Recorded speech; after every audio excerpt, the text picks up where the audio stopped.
अगर सिलेक्शन किसी का हो रखा है तो और थोड़ी सी हमारे अंदर फायर बनती है कि यार हमारा क्यों नहीं। मैं सुबह 5 बजे उठता था। वो लाइब्रेरी जो है वो जहाँ पे मैं रहता था, एक रूम किराए पे लेके रहता था मैं।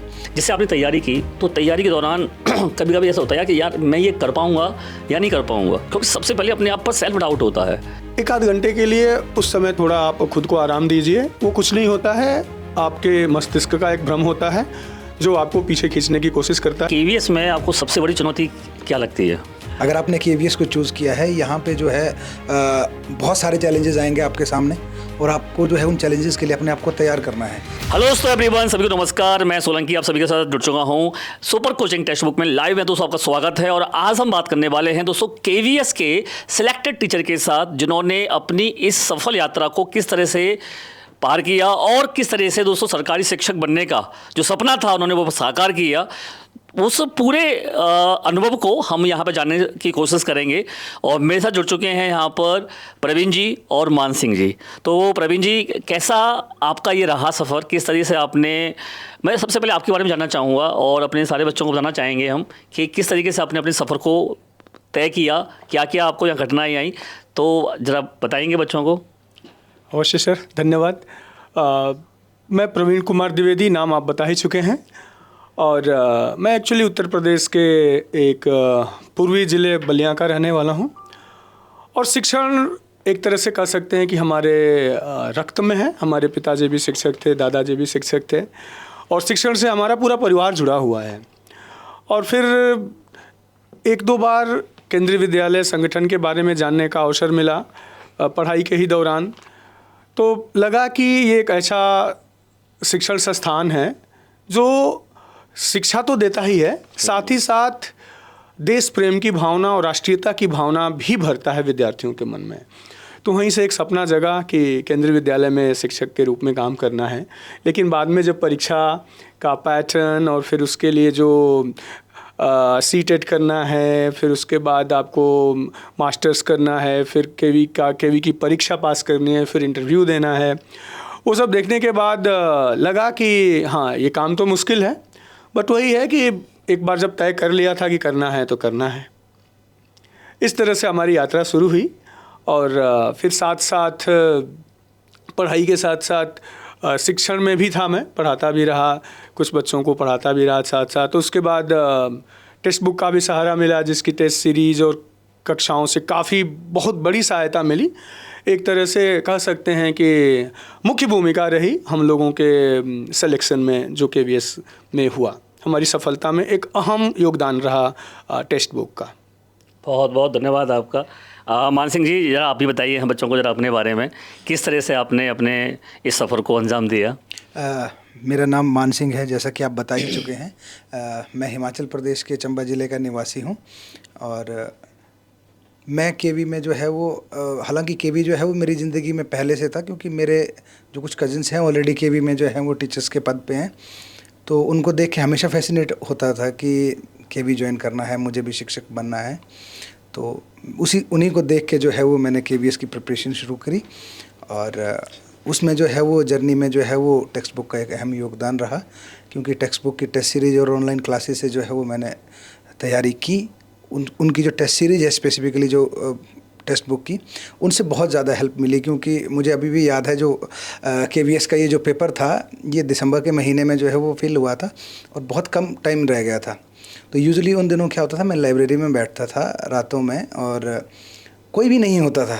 आई was the only candidate there और मैं उन रातों में जो है वो टेस्ट सीरीज़ लगाया करता था और उनका एनालिसिस करता रहता था। तो आज आपने जो है वो ये क्वेश्चन पूछ के मुझे उन दिनों की याद दिला दी कि किस तरह से मैंने जो है वो किन संघर्षों में मैंने उन ठंड के महीनों में जो है वो लाइब्रेरी में बैठ के तैयारी की है। नहीं सर, देखो एक्चुअली में क्या है मान सिंह जी कि हमारे ऐसे बहुत सारे बच्चे हैं जो केवीएस का एक सपना लेके चलते हैं और आप के साथ हमारा ये इंटरव्यू बस ये है कि उन बच्चों को किस तरीके से आप अपनी जो अपनी दास्तां है, जो आपके अनुभव है, वो आप जब साझा करते हैं ना तो बच्चों को लगता है कि नहीं यार, ये ऐसे नहीं पहुंच गए वहाँ पर, बहुत कुछ रातें जागे हैं जिसके बाद ये फल मिला है। उन तैयारी के समय में मेरा जो स्पेशली जो स्केड्यूल होता था, मैं सुबह 5 बजे उठता था। वो लाइब्रेरी जो है वो जहाँ पे मैं रहता था, एक रूम किराए पे लेके रहता था मैं। वहाँ से अराउंड कोई 2 से 3 किलोमीटर वो लाइब्रेरी दूर रही होगी और जनवरी की ठंड में हिमाचल में कितनी ठंड होती है, सुबह सुबह आपको अच्छे से अंदाज़ा होगा। तो उस ठंड में मैं जो है सुबह 5 बजे बाइक ड्राइव करके लाइब्रेरी जाता था और फिर जो है वो 5 बजे पढ़ने बैठता था और रात में कई बार घर जाता था, कई बार नहीं जाता था, कई बार जो है वो दोस्तों के पास ही रुक जाता था। तो इस तरीके से जो है वो मेरी जो है वो KVS की जर्नी रही है और उन दिनों जो है वो टेक्स्ट बुक की उसमें जो है वो काफ़ी हेल्प रही है। उन टेक्स्ट बुक ने जो है वो मेरी तैयारी को जो है वो टू द पॉइंट बनाने में, या यूँ कहें कि जो है वो उस मुकाम पर लेके जाने में, खुद को इवेलुएट करने में बहुत बड़ी जो है वो रोल अदा किया है।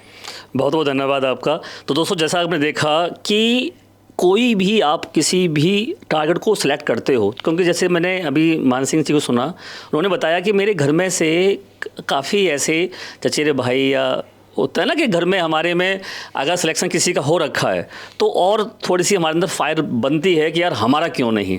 तो देखो, जब तक आप लोग का एक टारगेट उस टारगेट को पाने के लिए अगर आपके माइंड में ना एक एम नहीं होगा कि आखिर मुझे ये नौकरी क्यों चाहिए, क्या रीज़न है उसके पीछे, तब तक आप उस एम को नहीं पा सकते, जिनसे ये मुझे भी सीखने को मिलता है और सारे बच्चों को भी ये यहाँ पे देखने को मिलता है कि आपके पास पहले कोई एक रीज़न होना चाहिए कि आखिर हम KVS ही क्यों। आखिर भाई और भी DSS भी है हमारा, आपके जो हिमाचल है वहाँ पर भी स्टेट वैकेंसीज़ आती हैं उसमें भी, लेकिन KVS में रीज़न होने का केवल एक ही आपने बताया, वो बहुत अच्छा लगा मुझे। तो दोस्तों, आप ध्यान रखना इस बात का कि आप भी देखिए कि आपको आखिर KV में सिलेक्शन चाहिए तो क्यों चाहिए। अगर आप इस चीज़ पर पहुँच जाओगे तो आपके अंदर वो फायर जो होगी ना, वो आपको उस मकाम तक ले जाएगी। तो सबसे पहले यहाँ पर मेरा एक सवाल रहेगा आपसे, जिससे आपने तैयारी की, तो तैयारी के दौरान कभी कभी ऐसा होता है कि यार मैं ये कर पाऊँगा या नहीं कर पाऊँगा, क्योंकि सबसे पहले अपने आप पर सेल्फ डाउट होता है। और सेल्फ डाउट में अगर आपको लगता है कि ऐसा फील हुआ आपको, तो उस समय आपने अपने आप को उससे कैसे निकाला, क्या किया आपने उस समय ऐसा? पहली चीज़ कि एक बार अगर आपने निश्चय कर लिया है तो ठीक है। कई बार होता है हम ऐसी परिस्थितियां आ जाती हैं सामने कि ऐसे लगता है कि हम नहीं कर पाएंगे। एक आध घंटे के लिए उस समय थोड़ा आप खुद को आराम दीजिए। वो कुछ नहीं होता है, आपके मस्तिष्क का एक भ्रम होता है जो आपको पीछे खींचने की कोशिश करता है, शरीर को आराम देने की कोशिश करता है। कहीं जाइए, घूमिए फिरिए, कोई संगीत सुनिए, कोई मूवी देखिए, फिर वापस आइए, रिफ़्रेश होइए और फिर से लग जाइए। ये दिमाग में आना ही नहीं चाहिए कि मेरा नहीं हो सकता है। अगर एक भी पोस्ट है तो बस ये सोच के करना है कि वो हमारे लिए है। ये बहुत बिल्कुल ये सही कहा आपने, क्योंकि अगर आपने ये सोच लिया कि अगर एक पोस्ट है वो मेरे लिए है, तो कोई भी ताकत आपको आपके सिलेक्शन से रोक नहीं सकती।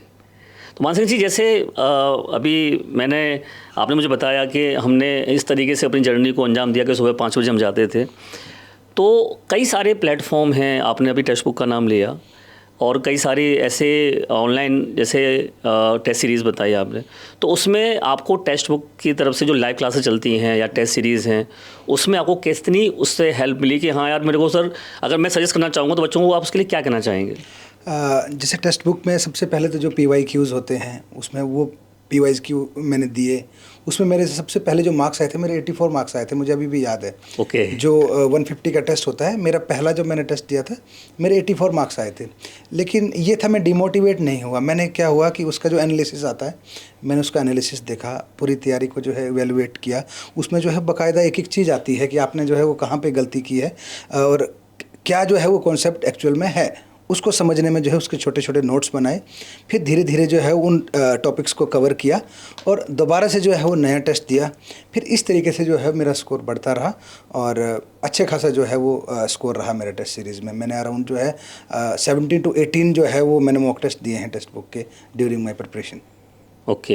हाँ, तो उसमें जो है वो बहुत ज़्यादा जो है वो मेरी हेल्प रही। और बीच में जो है वो जब कुछ टॉपिक समझ में ना आए तो जो है वो टेक्स्ट बुक की जो है ऑनलाइन क्लासेस भी जो है वो देखी।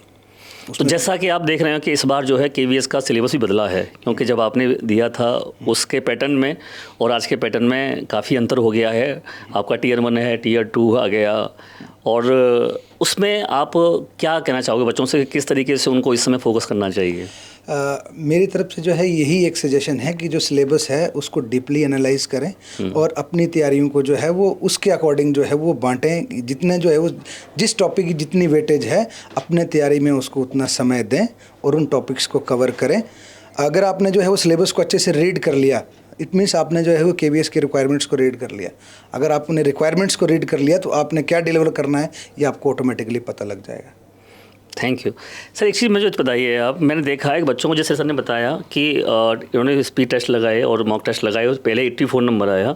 तो सबसे ज़्यादा हम ये देखते हैं बच्चों को एक दिक्कत आती है कि वो जब मॉक टेस्ट लगाने बैठते हैं तो उनको उनकी अपनी स्पीड नहीं बन पाती है और एक्यूरेसी, ये दो बड़े सबसे बड़े उनके दिमाग में रहता है कि एक तो मेरे को स्पीड मेंटेन करनी है और एक साथ में एक्यूरेसी भी। उसको कैसे मैनेज किया आपने अपने उस KVS के एग्ज़ाम में? इसके लिए सबसे पहली चीज़ अगेन फिर से वही चीज़, सेल्फ बिलीव, खुद पे तो भरोसा रखना ही है। और भरोसे के साथ साथ स्वयं के साथ ईमानदार रहना बड़ा ज़रूरी है। खुद के साथ हमें ऑनेस्ट रहना है। मैं इस बात को थोड़ा सा ब्रीफ में जानना चाहूँगा, क्योंकि हमारे बहुत से बच्चे इस वर्ड को ना समझना ज़रूरी है कि आखिर इस ईमानदारी का मतलब क्या है। ईमानदारी का मतलब ये है कि जैसे अगर हम टेस्ट सीरीज़ दे रहे हैं Yes. और हमें 55 या 60 आ गए, तो हमें एनालिसिस जो कि टेक्स्ट बुक अच्छे से प्रोवाइड करा रहा है, देखना है कि हमारी कमियां कहाँ हैं और उस पे काम करना है। ना कि ये सोचने लगना है कि ये क्वेश्चंस भी गड़बड़ हो सकते हैं या फिर पता नहीं है मेरे बस की बात नहीं है। तो इसका नाम है ईमानदारी। और कई बार क्या है कि हम अति आत्मविश्वास में भी आ जाते हैं कि हमने इतना सब किया है, हम सब जानते हैं। लेकिन क्वेश्चन कभी भी कहीं से भी आ सकता है और दुनिया का कोई भी ऐसा इंसान नहीं है जिसको सब कुछ पता हो। तो अपने साथ ईमानदार होने का मतलब ये है कि जो हमें नहीं पता है उसको बिल्कुल एक्सेप्ट करना है और उस पर काम करना है।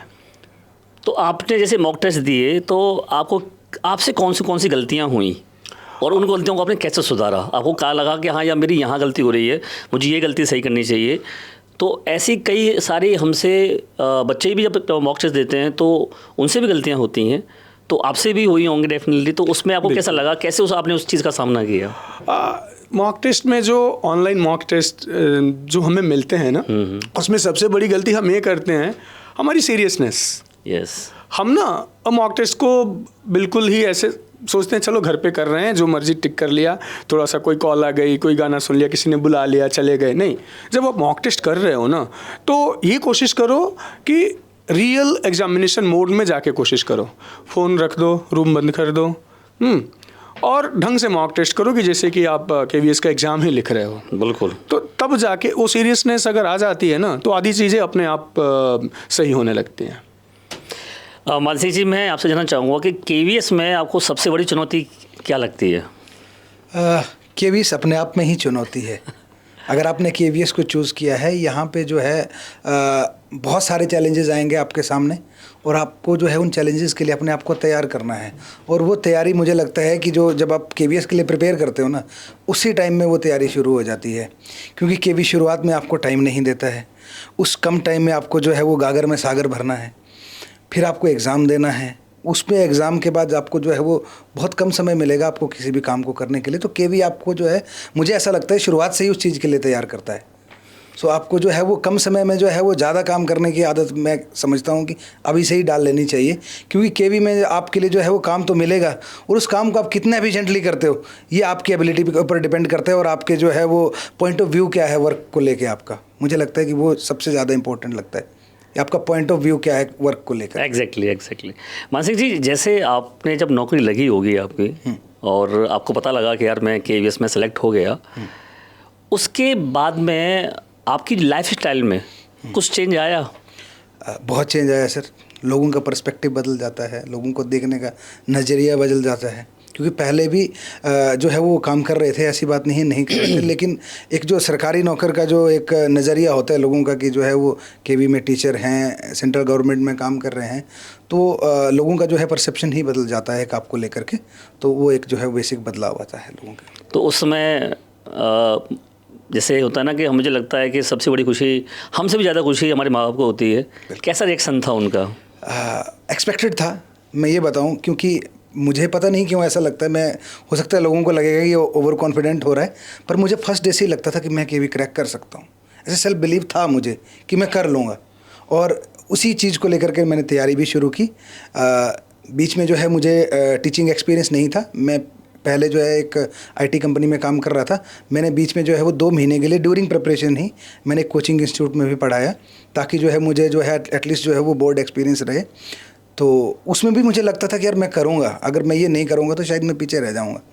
तो ड्यूरिंग प्रिपरेशन ही मैंने वो सब किया और उसके साथ साथ तैयारी की, तो भगवान की दया रही, सब कुछ अच्छा रहा और मेरा सिलेक्शन हुआ। सर इसमें सेम में ही ये भी सवाल आपसे ये भी यही रहेगा कि आपको जैसे जब जॉब लगी, आपका लग गया कि हाँ मेरा केवीएस में हो गया, तो आपको क्या ऐसा परिवर्तन देखने को मिला आने वाले 1-2 महीने में, 6 महीने में, जिसमें आप ये कहोगे यार हाँ ये चीज़ मुझे ये वैल्यू दी, और आने वाले जो हमारे जो बच्चे तैयारी कर रहे हैं उससे उनको क्या मोटिवेशन मिल सकता है? जब आप एक शिक्षक बनते हो ना, तो जिस तरह से दुनिया आपको देखती है पूरा का पूरा नज़रिया बदल जाता है। जो सम्मान लोगों की आंखों में दिखता है, जो सम्मान आपको बाहर मिलता है, जो सम्मान आपके परिवार या रिश्तेदारों में या फिर समाज में जब भी आप जहाँ जाते हो, तो जिस तरह का सम्मान मिलता है और किसी भी नौकरी में आपको नहीं मिलेगा। आप जब जाते हो, अरे सर केवी में पढ़ाते हैं सर हैं, तो आपसे कोई उम्र में 10 साल बड़ा भी हो ना, तो कुर्सी छोड़ के खड़ा हो जाता है, सर बैठिए। वो बात अलग है कि हम अपना सम्मान, हाँ इसके साथ कुछ और भी चीज़ें जुड़ जाती है। जैसे आपको बाहर कैसे बिहेव करना है ना, वो आपको भी बदलना पड़ता है, क्योंकि उम्मीदें समाज की, लोगों की आपसे बढ़ जाती हैं, क्योंकि एक तरह से ना आप रोल मॉडल बन जाते हो। तो इस चक्कर में कई बार आपका एन्जॉयमेंट वाला सिस्टम वो थोड़ा कम हो जाता है, और कई बार आपको थोड़ा बहुत खुद की इच्छाओं को दबा के भी जीना पड़ सकता है। लेकिन ये सब कुछ वर्थ है, क्योंकि जो सम्मान आपको मिलता है, जिस तरह से रिस्पेक्ट आपकी लोग करते हैं, आप कहीं भी बाज़ार में जाओ, कोई बच्चा आके आपके पैर छुएगा, गुड मॉर्निंग सर, कैसे हो सर। आप 10 साल बाद कहीं जाते हो, कोई मिलता है, सर पहचाना मुझे, आप मैं आपका स्टूडेंट था ये बैच का। तो वो जो फीलिंग आती है और वो जो प्रसन्नता होती है मन में ना, उसकी तुलना किसी के साथ नहीं की जा सकती सर। तो सर इसमें जब आपकी जॉब लगी थी, कब लगी थी सर? 2019 में। इसके तो पेरेंट्स का क्या रिएक्शन था? माता पिता बहुत ही प्रसन्न हुए, बहुत ही खुश हुए। शिक्षक थे वो भी शिक्षक हैं? पहले से चाहते थे पिताजी कि हाँ ये शिक्षक ही बने। हाँ। पहले जो हम लोग प्रशासनिक सेवा में जाना चाहते थे, उसको नहीं बेटा शिक्षक का तो एक अलग ही है, बनेगा तो शिक्षक ही तो वो बहुत ही सेटिस्फाइड वाली फीलिंग आई। बोला था ना बनना तुझे शिक्षक ही है, तो वो वाली फीलिंग थी सर। तो जैसे आपने जब फर्स्ट पोस्टिंग आपकी जो हुई थी वो कहाँ पे हुई थी सर? और वहाँ पर कैसा आपको एक्सपीरियंस मिला स्कूल में? जैसे टीचर लोग कोऑपरेशन कैसा था, जो आपका एडमिन है उसका कैसा मतलब मैनेजमेंट था? सर केंद्रीय विद्यालय एक ऐसा संस्थान है जहाँ पे आपको एक परिवार की तरह देखा जाता है। मेरी पोस्टिंग मेरे गृह जिले से कम 2000 किलोमीटर दूर आंध्र प्रदेश के गुंटकल में मिली। ओके। उसका नाम भी पहले नहीं सुना था। पहुँचना कैसे है वो तो अलग बात है। सही है। लेकिन जब सिलेक्शन हुआ उसके पहले से ही वहाँ के प्रिंसिपल का 1-2 बार फ़ोन आ गया, प्रवीण जी कब आ रहे हो आप, इस तारीख को आओ, ऐसे ट्रेन आती है, इस यहाँ उतरना होता है। और भी स्कूल से 1-2 अध्यापकों का, आप जाते हो तो आपको वहाँ पे इस तरह से समर्थन मिलता है। अच्छा क्वार्टर्स हैं खाली तो क्वार्टर्स मिल जाएंगे, क्वार्टर्स नहीं खाली हैं तो बाहर आपको कमरा दिला दिया जाएगा। तो काफ़ी सपोर्टिव होता है स्टाफ, क्योंकि भारत के हर कोने से लोग होते हैं और हर व्यक्ति को एक दूसरे की मदद वहाँ करनी ही पड़ती है एक्चुअली।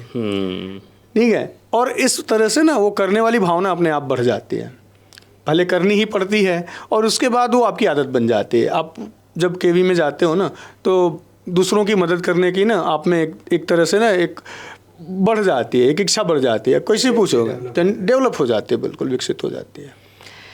तो दोस्तों जैसा आपने देखा हमें बड़ा अच्छा एक्सपीरियंस यहाँ पर देखने को मिला, और मुझे लगता है कि जब आपकी नौकरी लगती है ना तो यार माँ बाप का तो भाई कुछ कहना ही क्या, उनकी खुशी का तो बाप का सब सीधा चढ़ जाता है।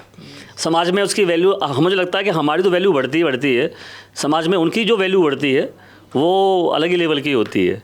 तो आपको पता है कि पेपर आपका बहुत नज़दीक है, और यहाँ पर मान सिंह जी अब जो तैयारी होगी बच्चों की, जो पेपर की तैयारी कर रहे हैं, उसमें आपको क्या लगता है कि टेक्स्ट बुक उनको कैसे उनको हेल्प कर सकती है, और उनको क्या करना चाहिए जिससे कि वो एक होता है ना कि हाँ ये वाली वो स्टडीज़ अपनाते हैं अगर, तो उनका सिलेक्शन पक्का है? मेरे हिसाब से देखिए टेक्स्ट बुक जो है वो नए एस्पिरेंट्स के लिए जो है वो बहुत हेल्पफुल हो सकता है, क्योंकि अभी टाइम बहुत कम है। तो आपने जो है वो गागर में सागर आपको भरना है और उस सागर को आपको जो है वो मथना भी है ताकि उसमें से मक्खन निकले। एग्जैक्टली। तो वो मक्खन निकालने का काम जो है वो टेक्स्ट बुक करेगी आपके लिए, जो है वो बढ़िया जो है वो टेस्ट सीरीज़ लाएगी या लाई भी है। तो उन टेस्ट सीरीज़ से आपको जो है वो अपने आप को टेस्ट करना है, उससे अपने आप को आपको इवेलुएट करना है। उस एनालिसिस में आपने देखना है कहाँ कमियाँ रह रही हैं, आपका कौन सा सेक्शन वीक है, उस सेक्शन को आपको जो है वो इम्प्रूव करना है ताकि एग्ज़ाम वाले दिन जो है वो आप अपने जो है वो बेस्ट पोजीशन में हों। तो दोस्तों आपने देखा यहाँ पर मेरे साथ मुझे और आप लोगों ने सबने देखा कि किस तरीके से हम इस मुकाम तक पहुँच सकते हैं। उसके लिए आप लोगों को बस मेहनत करनी है और जुड़े रहना है सुपर कोचिंग टेक्स्ट बुक के साथ। Thank you.